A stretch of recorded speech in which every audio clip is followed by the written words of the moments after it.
Yeah, yesterday we were, I don't know, 5 or 8 minutes into the testimony discussion, and I realized that was a red light. So you got to get back. Now that Patricia's in the room with us, we don't have her to be monitoring the volume of the sound. So, yeah, so just as far as the municipal regulation of agriculture goes, we heard the testimony yesterday. Generally good, I think, with the language that's in H 941, but we're suggesting some changes.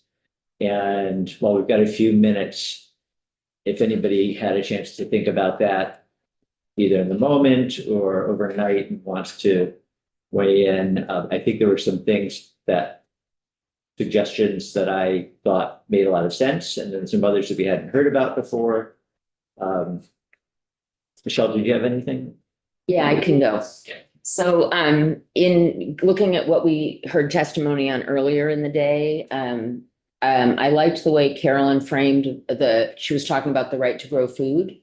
And I think she named it in her suggested edits as the right to grow plants.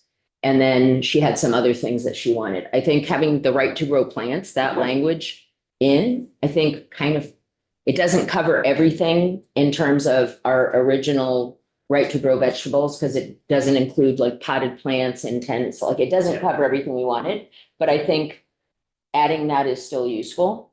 I also think people might make fun of me for this, but I would like to not add rabbits to the list. I don't think incentivizing people raising rabbits for meat is something that Vermont, I mean, I have not heard Vermont crying out for that. And it seems unnecessary and also probably already covered in the language of the other. I mean, I think in terms of livestock and poultry, I feel like the rabbits are covered already and we don't need to especially incentivize them. Richard. You're not a fan of Haas and pepper. Anyway. That's rabbit. So, In what language? German. I love rabbits. I just don't want to eat them. So my concern with right to grow plants, cannabis is a plant. And I think that we should stay out of the I cannabis. think it says not cannabis. Well, I think that's in there already. Yeah, I think that Bradley Ledge Council had originally raised a red flag about just using as an expression in statute right to something. Yeah, we could ask him to revisit that. I can't remember exactly what it was. But as far as I know that we were also talking yesterday about the other bill, and I'm not sure if you're wanting to get at that here, but the right to grow vegetable bill for rental and homeowners. Right. Which we could, I think, just pick up wholesale. Yeah. And tack on, since we've already. Well, I had suggested that before. I thought you didn't like that idea, but I would love to do that, actually. Well, it's not that I don't like the idea. It may be that we don't need to do that, but if we do I think it's a possible avenue. Yeah. There may be a germaneness issue, but it's something that we could possibly. Miscellaneous agriculture. I mean, and that Yeah. growing plants, growing vegetables. I mean, I feel like it's germane, but Yeah. I'm not a lawyer, but Right. so anyway, the rest of my thought is I feel we need to be real careful on forcing the livestock issue on small parcels and not giving PLTC and municipalities reason to get all twisted up in it right off and coming back and going to the courts. I think we need to be real reasonable with that. I don't know if we want to define small chicken flock, poultry flock, I should say. I'm this way on it. We can leave it as small, but is that going to let all municipalities decide what small is? And I agree with Caroline, 6 birds is too small. Yeah. I think 20 birds or 30 birds is reasonable for chickens and I don't know, 4 or 5 turkeys, cause they're all different sizes. I can tell you, I've got about 8 wild turkeys in my backyard every day and they make a mess, but they don't stay there all day either. Um, just because rabbits are, it's like something that we all have opinions on, but it's not as complicated. I mean, there are maybe some things that we hadn't thought about. In fact, you mentioned one yesterday, John, but the proposal here would just say, I think, if I remember correctly, that towns could not, they had to allow a small Yes, flock, I don't know what it would be, of rabbits, small something of rabbits. yeah, And right now, I don't know of any municipality that bans them. I That don't would be preemptive, really. Yeah.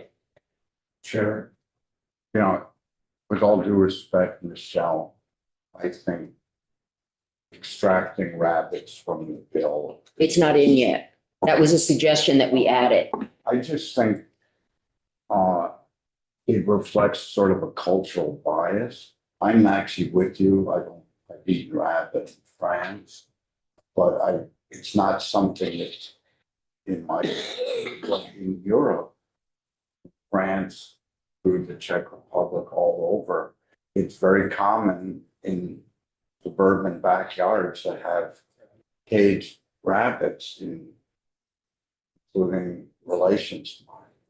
And so I just, we try to recognize diverse cultures, particularly in the Intervale area, where we make a point of growing culturally appropriate and be supportive things that, whether they're plants or meat, that, so I just think I'm not offended by rabbits in that regard. And maybe as we talked about, should they be caged rabbits or free range? I don't know. Someone brought that up, but I just think it's culturally appropriate, maybe not for all of us. So another issue is, I mean, honestly, I think the idea of having encouraging people to have a bunch of rabbits in cages, that I would feel 100 times worse about. And yet if they're loose and some of them get loose, we don't want to turn Vermont into Australia with like massive rabbits getting wild and breeding wildly all over either. So Downtown Stockholm, there are rabbit warrens, with the A4 and the A3, yeah, they're like prairie dogs outside of Denver, I mean, we have some people raising rabbits already and it doesn't, I mean, this is an 11th hour request and I don't feel like it's a priority that we need to do right now. That's my opinion. I mean, other people might feel differently, but that's my opinion. Fair. Well, you just said part of what I was going to say. I mean, if we wanted to do rabbits, we really need to hear from someone who lives in Australia. But I'm sympathetic to your point about ethnic diversity and making sure we don't avoid putting our own perspective on what people should eat. But it kind of feels to me like it's a solution looking for a problem. I haven't heard anyone say, oh, I'm not being allowed to raise rabbits. And if they're raised in cages, they don't make any noise. Many are considered pets, so they're not even, are they livestock? They pet? It's kind of a gray area. So what problem are we trying to fix? And if we discover down the road that, oh, all these towns are now banning rabbits, we can fix it later. I do think we need more information about the possible threat of, how do they need to be handled? What kind of cage space do they need? How many are there around? Are they actually getting, we don't have any of that information to base a reasonable decision. John? So this, just for the record, a herd of rabbits is called a fluffle. So Oh, man. I would love to see small backyard fluffle. Somewhere exactly. Fluffle is, yeah. as opposed to a floor purple. It sounds like Did we ever hear from Caroline why this was added? Was it? So it hasn't been added, it's just she's proposing. She wanted it. To rural Vermont felt like we needed to I actually, expand the sort of Fluffle. somebody else did bring it up to me, down in Bennington County. And I don't know whether there was a concern, so what problem are we trying to solve here? I don't know if somebody has proposed, like, trying to restrict it, or if it was just being like, yeah, we should include rabbits because they're confined and, yeah. Greg's next. I'm wondering, Lights Council, it'd be nice to at least get an answer to that in terms of the language we have. Is it going to encapsulate rabbits? Mhm. If allowing those to be, Yeah, yeah, and if there's ambiguity, maybe we can, instead of trying to create a list of things, you know. Putting in language and say, and. Whatever might clarify that, we're not trying to create an exhaustive list. But Yeah. allow for people to have livestock. you want to respond to that, or should I go to Jack?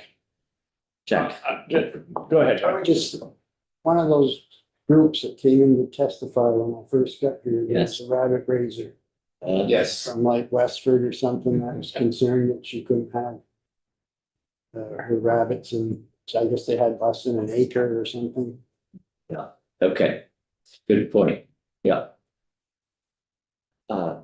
Yeah, just a couple things. One, no matter what, I think we should get rid of the small backyard language because it was so vague. If I was a lawyer, for example, I could say that small modified backyard and not necessarily the flocks. Small backyard. Yeah.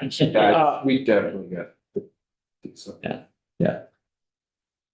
Our language, I think that Caroline and the farm, I don't want to say Caroline, I think the farmers prefer our language from the bill, which was can't prohibit. So maybe as a starting point, we can work with that. And is there a chance we can put in the reinstall the stakeholder study group, just because there are complexities to this? No, and it shouldn't be, why would that be controversial? Yeah, I'm not sure why. I don't know why it was taken out. Yeah. So yes, I think if we want to put that back in, do that too. Yeah, I mean, does anybody have other thoughts on that? It doesn't cost any money. If it doesn't cost any money, yeah. I mean, when you get to some of these small lots with the house, the garage and the driveway, 100 square feet in the backyard, you're gonna, not only you're gonna have issues with, animal, well, the, animal welfare, stuff in the cage there, you got a cow in the backyard standing in the mud up to their knees. There's a lot of stuff to go on there, and That's like most for yeah.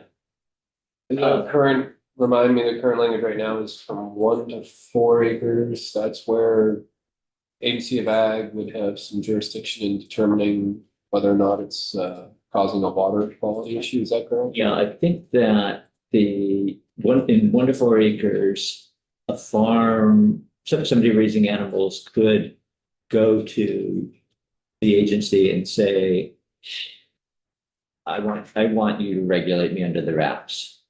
And the agency then would look at the situation based on the size, the acreage, and the animals, and make a determination. Otherwise, and if they said no, it would be municipal regulation would apply in that case. So under here, it's a little bit different, and I don't want to say anymore because I'd have to look at it. Right. Why is it 1 to 4 acres? Rather than, One specific case is 4.65 acres. And if it was 1 to 5 acres, well, but because they did a it, different carve out for that. yeah, they do, but it is one. And we should be taking care of 99% Yeah. and not worrying about So- How big was the duck farm? What's that? How big was the duck farm? 3.51. 0.51. Yeah. So let's hold all of these thoughts. Okay, Bradley, yeah. 30 seconds. Okay, anyway, let's begin to transition our heads from 941 back to 323. So do hold all those thoughts. We probably won't talk more about it today, but this has been a good conversation and we'll continue the conversation. Jed, I think the wood products manufacturer bill is still in Senate Finance. So that will be, keep an eye on that, but that will be coming over probably, I'm thinking now, end of next week.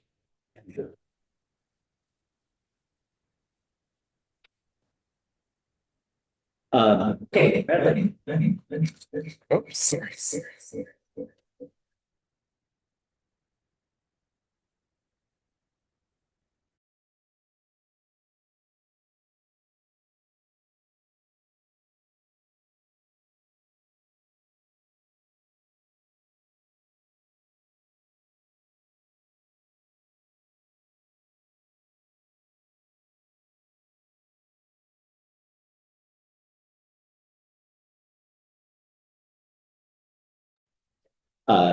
Okay, Bradley, we're good with the sound, it sounds like. Yes, sorry, I didn't mute myself. Good morning. Morning. Bradley Showman, Office of Legislative Counsel.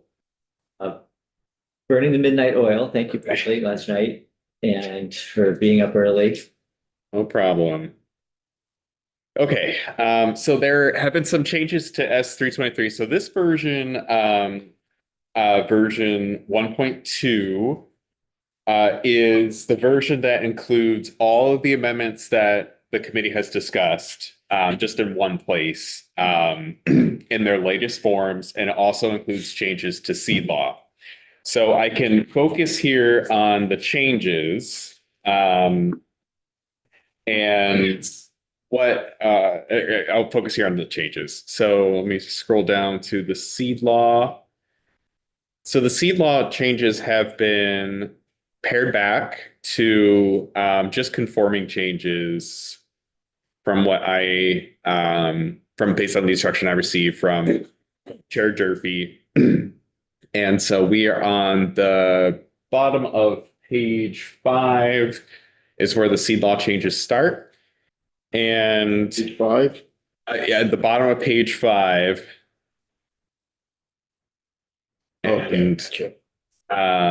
And so our first change is just a conforming change to his or her, changing his or her to the secretaries. And then the definition of flower seed does add wildflowers, and then in the state to clarify where the law applies. And why is that? We didn't really, I think, talk about that before. Why is that? But I think helpful. I think the clarification of where the law applies is conforming language to just how we have said things in the statute. And so clarify, it's a little bit of a belt and suspenders approach, but it just sends a signal of if you're for this piece in particular, if you're sold in the state, then that's where this transaction applies. So if you're selling something out of state, that these items might not actually apply. Okay. So that's a little bit of a belt and suspenders type thing, but it does add clarification about where the law applies. And so there's that piece. Would it also, it might also apply, as we've learned with hemp, that if you're selling wildflower seeds produced in Vermont out of state, if this is ASTA conforming language, other states may have these requirements as well. That you gotta have your seed labeled and packaged and ready to go. Essentially. So this would, give our propagators heads up here in the state. I think that's right. It gives clarification about what happens, what you need when you're being sold in this state. And if you're selling out of state, perhaps different rules apply. John. So Bradley, that any reference to flower seed would include things like sedges or ferns. I mean, once you get into ornamental parts, it's not really anything to do with seeds necessarily. It's just part of a plant. But Potentially, and this is, as the law currently is.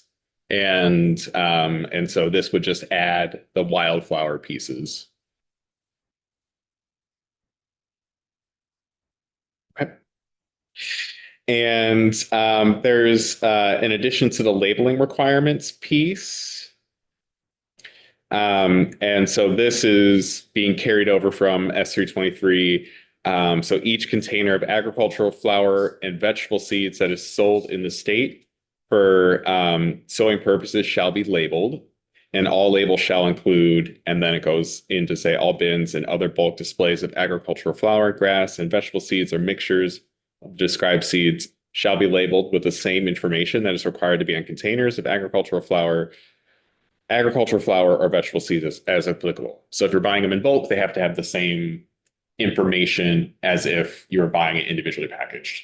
Want to ask you about, or to talk about bulk, the meaning of bulk displays.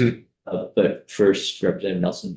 Yeah, and this goes to bulk displays, so our local farm and garden store has bins, red clover seed, white clover seed, Timothy seed, conservation mix. And, people want to come in and get 5 pounds to put on their lawn. So he dumps bags into these bins and, could do a better job with his labeling, put the lot number and whatnot on, so there's traceability. The issue is, you go in there with your 4-year-old and you're talking to the owner and the 4-year-old's over there making custom mixes. I just got thinking about that. They need to put a sign up, don't mix the seed. Think Boy. 4-year-old's gonna read that? Yeah, right. No. You know what I'm saying, Greg? I'm sure you've got little people that have busy hands. No unattended children in Yeah. this area. Right. You need one of those signs that says unattended children will be given an espresso and a kid. Yeah.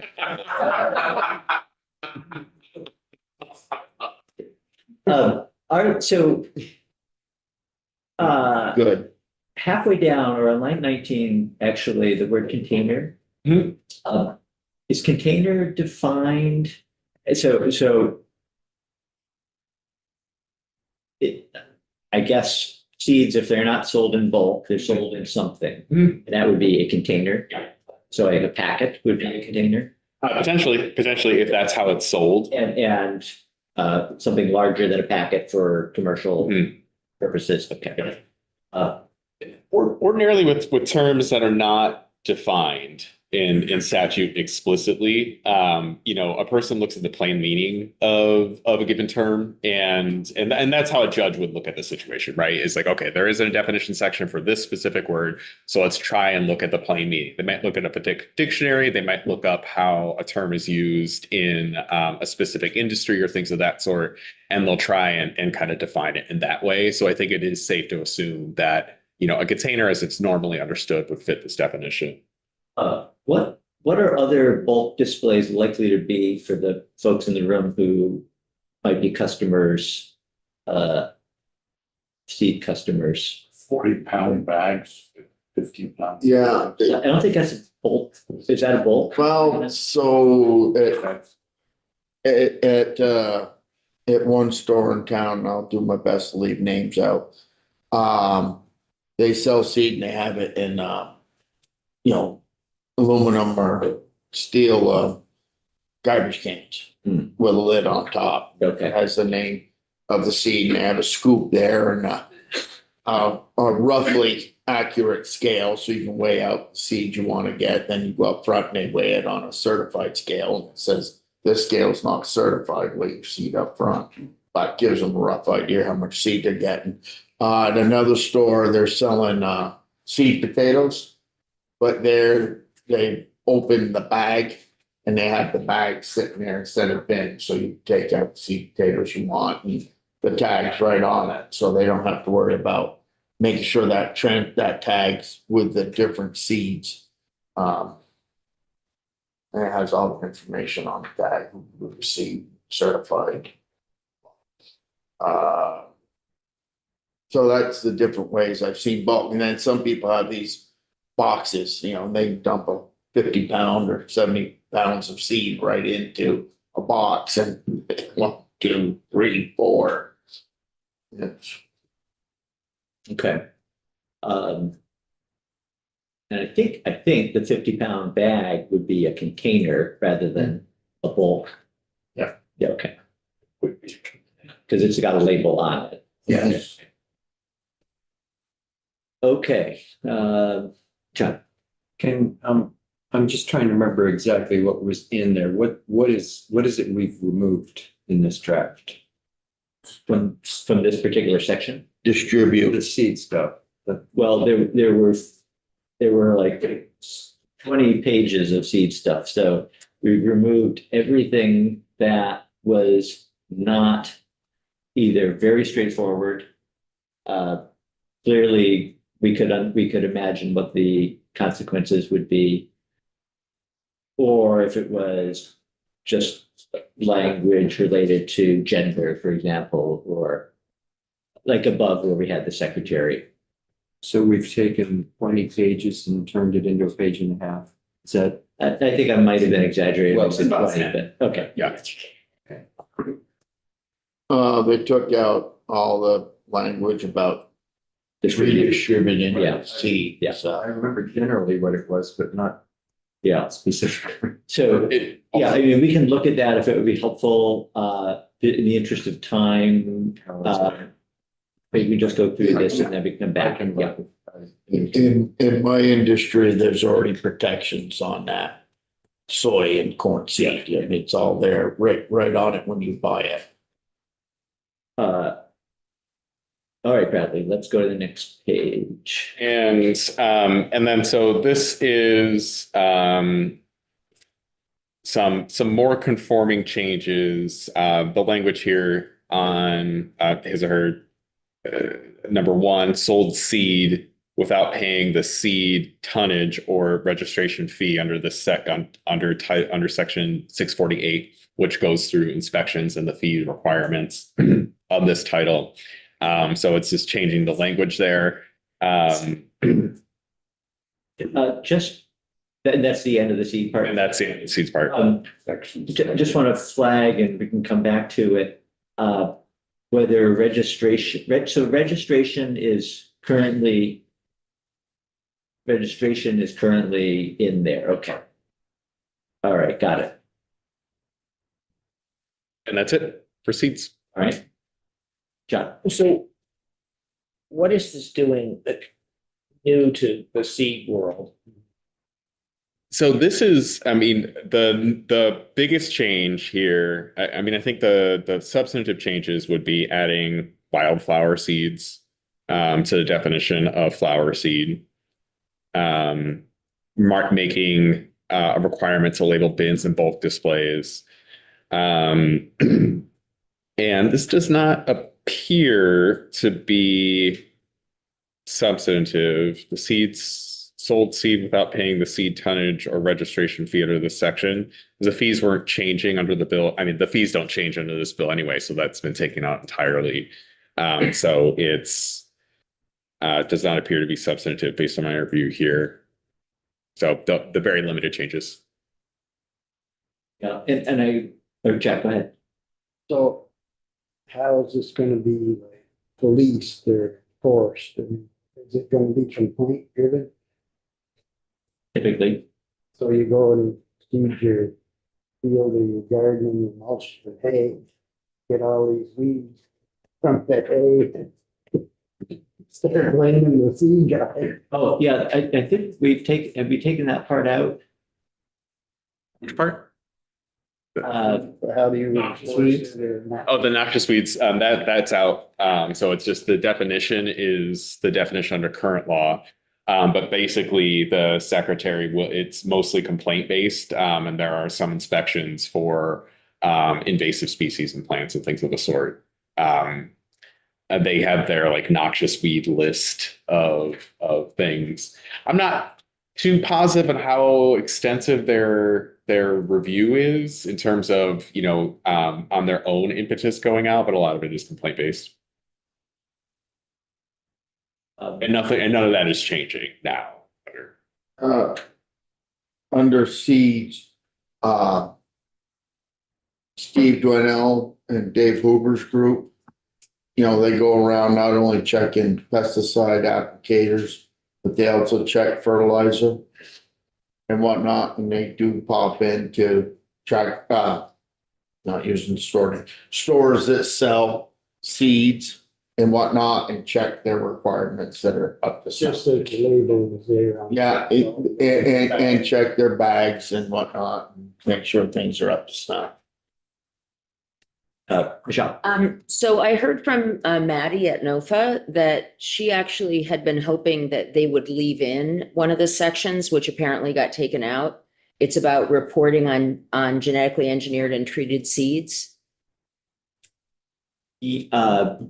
yes, and we can look at that again, although I think that after looking at it a little more last night, I was a little concerned that it might be doing more than appeared at first blush. So we can take another look at that, but that's if trying to eliminate anything that might be like what are the consequences here? So we'll take another look at that. So Bradley, just what we have here, what we're left with, you said a page and a half, it's spread over 3 sections. Would it make sense to combine it into one section? I mean, they amend different sections of the law. And so, So generally speaking, then you would have it in separate. yeah, that's the easiest way in terms of drafting. I think you had asked whether it was even worth leaving anything in for the C sections, and given how much time collectively we've spent on making the changes, I was thinking this running up, maybe we should have just axed it all, given what we're left with. But I guess the labeling piece is probably useful. So, okay, thank you. So there is, I just wanted to just flag this for the committee because I didn't have time to fully think about this, but the editors just flagged a wording issue in the VITA section. So there's no substantive changes, but this says farm operation means the cultivation of land and other uses of land for production of food, fiber, horticultural, silviculture, orchard, maple syrup, Christmas trees, forest products, and forest crops. It kind of just doesn't read quite right, or thinking it might have to be for the production of food, fiber, horticultural, silviculture, or orchard crops, and maple syrup, Christmas trees, forest products, and forest crops. I'm just... It's a grammatical question. Yeah, this is purely grammatical, and I just have it flagged here for that purpose, because if you were voting on this today, I might wind up changing this. So what's the grammatical? It doesn't appear.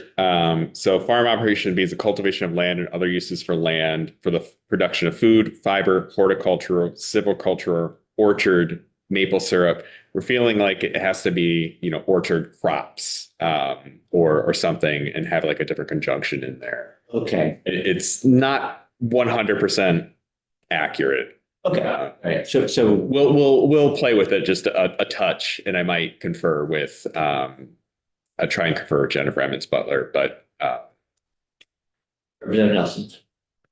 Don't we have a definition already for farm? we do, and I kind of looked and tried to compare, and this one. Could we just write farm operation as it is entitled via 6 VSA? So, and that is a good question but that has more things. And so this is their program as constructed for VCAP. And so they might not actually want as an expansive definition as there is in 6001. So, you know, I could touch base with Jennifer on that piece. And then farm operation, and then you go to forest products, forest crops. And should it say farm and forest operations? I think it might. Yeah, We'll, you know, because if we tinker with the definition too much, then it might change their program. And so I'm just kind of flagging that there's just a little grammatical issue. And actually, and this piece is in current law. It's just brought over, so it's underlined as if it's new, but it's actually is just how things are, how things work. And we're just trying to see if there needs to be a clarification piece in there. I can see now where it's the production of, and then there's a list. Yes. Production of. Silvicultural orchard, that it feels like it needs to say orchard. Modify. Or something like that. Yeah. So, yeah, I think we don't want to mess with the list itself. I think that's exactly right, you know, because they construct their program around this piece. I mean, the committee's welcome to change that, right? That is a policy choice. But, you know, I think it's just, it doesn't quite flow correctly. And I want to flag that because that will be a change that in terms of just trying to get the language to flow correctly and be understandable from a readability point of view. Yeah. That's the only reason I wanted to flag that piece. Yeah, just quickly, does this farm operations, wherever else lives in statute, does it reference anything about scale, like so big perhaps, so potentially six Angora, a fluffle of six Angora rabbits would fall under farm operation? Potentially, yep. I mean, I think, I mean, it also means, we have it here, also means the operation of an agritourism business on a farm subject to regulation by the RAP. So, you know, it's, but it's not limited in that way. So, okay. So I just wanted to flag that piece, and let me just look at my notes to get me. Be sure we get to the CAFO language. Yeah, and I'm jumping to that right now. So hemp is unchanged from when you saw it last. I need to head down to the house. And Yeah. see that.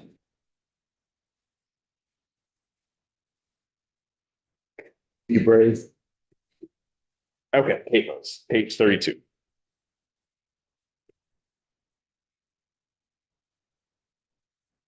Okay. And so this language is unchanged. Our editors highlighted these terms because they did some quick searching to make sure, and they flagged that they might not be correct. What page are you on there? I am on page 32, lines 14, 15. Thank you. And I didn't have time to look it up myself. I just want to flag this for the committee if the committee knows that these terms are correct or not. Franklin. The long jack, Farmers, waters, lions, is Alliance. Okay, so I think that that's what they were saying. And so I could just research this more and get back to the committee if we don't know off the top of our heads and we don't have a witness in the room who can do that. I just want to flag that piece. So the change for CAFOs, we are scrolling down to page 35. Actually, it's the top of page 36. And so there's some contingency funding language. So the duty to implement section 23 of this act that confine animal feeding operations, training on inspection is contingent upon an appropriation of funds for fiscal year 2027 from the general fund to the Agency of Natural Resources for the specific purpose described in section 23. What is section 23? Let's scroll back up. Section 23 starts at the bottom of 34, and it's the training and inspection piece.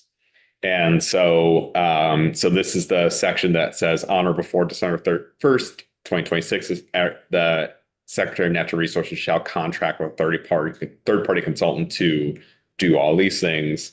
And then the appropriation is in addition to other funds the sum of $300,000 appropriated. So if this appropriation is not made, then that section is contingent upon that appropriation being made. If that contingency is not met, then that section will not go into effect.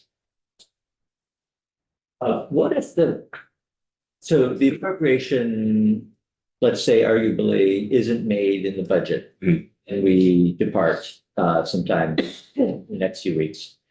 And then we come back in January, and usually the first thing that we're looking at collectively in the legislature is a budget adjustment for, in this case, would be fiscal year 2027. And at that point, if the legislature did appropriate funding, what would the language here do then? So that's an interesting question, right? Because ordinarily I would say, well, if the language is in there, then they would go forward with it. But this does put a time frame on there, which would have already passed. Mhm. And so I think perhaps if the budget adjustment, and this is outside of my realm of knowledge at this moment, but if the budget adjustment included maybe a change saying, okay, on or before this date, you get the third party consultant and go forward with this section. I think that would be the idea there. So they, right, we can make a language change there. Yeah. Go ahead, Representative Nelson.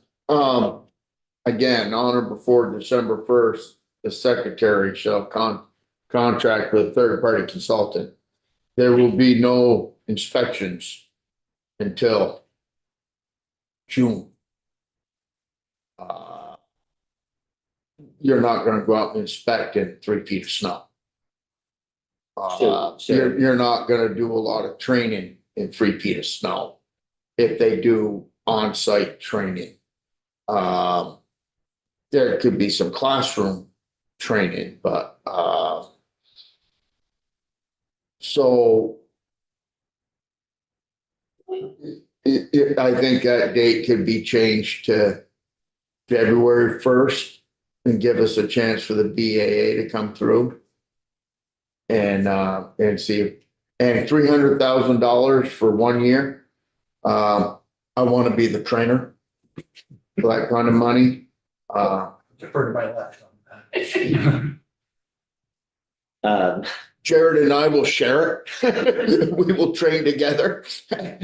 So let's just flag then, Bradley, the top of the previous page and the date. Okay. That maybe there's some flexibility there. And I do, Representative O'Brien. I just wondered is there room for contingency here?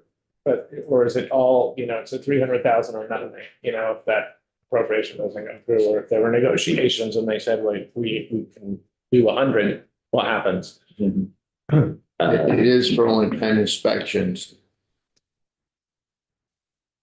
May, Yeah, Mr. Chair. Oh, I'm sorry. Yes. Jerry Carpenter, Lake Champlain Committee. I'm almost positively certain that the $300,000 was a number that was selected by Mr. O'Grady and not necessarily a number by the agency. So I don't know if that's actually the accurate number. And essentially what you're saying is that since it wouldn't start until December 1st of 2026, the training wouldn't happen this summer anyways. It would be under the current program, I guess I would say. But it would start up. The training would potentially start in the winter, spring, and then be in place next summer, one way or the other. mhm. Okay. Just clarifying, which I think he's. I think that's how that's gonna work. Okay, well, when we have the commissioner testify, we can find out a little bit more about dollars.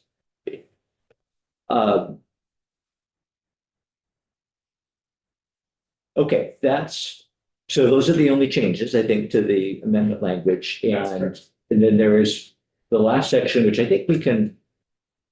Why don't we stop with you with this, Bradley? Yeah, we can come back to this as time allows this morning and as you're available, but it is posted on our page. And I will be on the Senate floor, probably between 11 and noon today. Okay. But I will keep you posted. All right. You know when you need me. Thank you so much. Thank you, Bradley. Yeah. And then we. Dave at the top on your document said 5.4. Does that mean, like, is that the most current one? Because it wasn't matching with what Patricia has posted. It should, Okay.